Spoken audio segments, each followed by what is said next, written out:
Welcome to my bedtime story. Tonight I will be reading The Ugly Duckling, originally by Hans Christian Andersen and adapted by Vic Parker. The mother duck was waiting for her eggs to hatch. Slowly, the feather shell cracked, and first a tiny bill and then a little yellow wing appeared. Then, with a great rush, a bedraggled yellow duckling fell out. He stretched his wings and began to clean his feathers.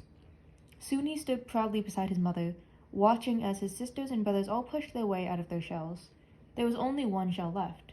It was the largest, and the mother duck wondered why it was taking so much longer than the others. She wanted to take her babies down to the river for their first swimming lesson. There was a sudden, loud crack, and there lay the biggest and ugliest duckling she had ever seen. He wasn't even yellow. His feathers were dull brown and gray. "Oh dear," said the mother duck. She led the family down to the river, the ugly duckling trailing along behind the others. They all splashed into the water and soon were swimming gracefully, all except the ugly duckling, who looked large and ungainly even on the water. "Oh dear," said the mother duck. The whole family set off for the farmyard, where they were greeted with hoots and moos and barks and snorts from all the other animals. "Whatever is that?" said the rooster, pointing rudely at the ugly duckling. All the other ducklings huddled around their mother and tried to pretend the ugly duckling was not with them. "Oh dear," said the mother duck. The ugly duckling felt very sad and lonely. No one seemed to like him, so he ran away from the farmyard and hid in some dark reeds by the river. Some hunters came by with their loud, noisy guns and big, fierce dogs.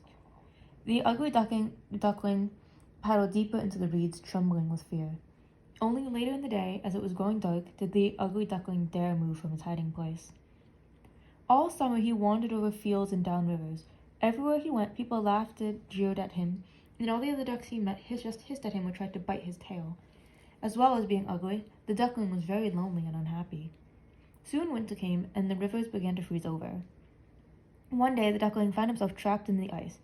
He tucked his head under his wing and decided that his short life must have come to an end.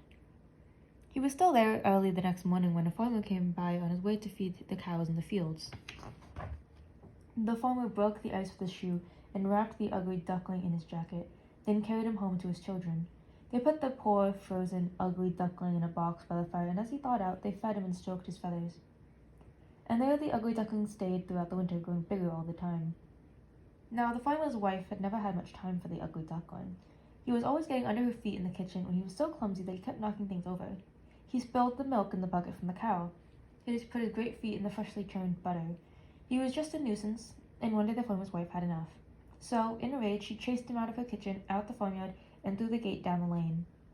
It was a perfect spring day. The apple trees were covered in blossom, the grass was green, and the air was filled with the sound of bird song. The ugly duckling wandered down to the river, and there he saw 3 magnificent pure white swans. They were beautiful and so graceful as they glided over toward the bank where he stood. He waited for them to hiss at him and beat the water with their great wings to frighten him away. But they didn't do any such thing. Instead, they called him to come and join them. At first he thought it was a joke, but they asked him again. He bent down to get into the water, and there, looking back at him, was his own reflection.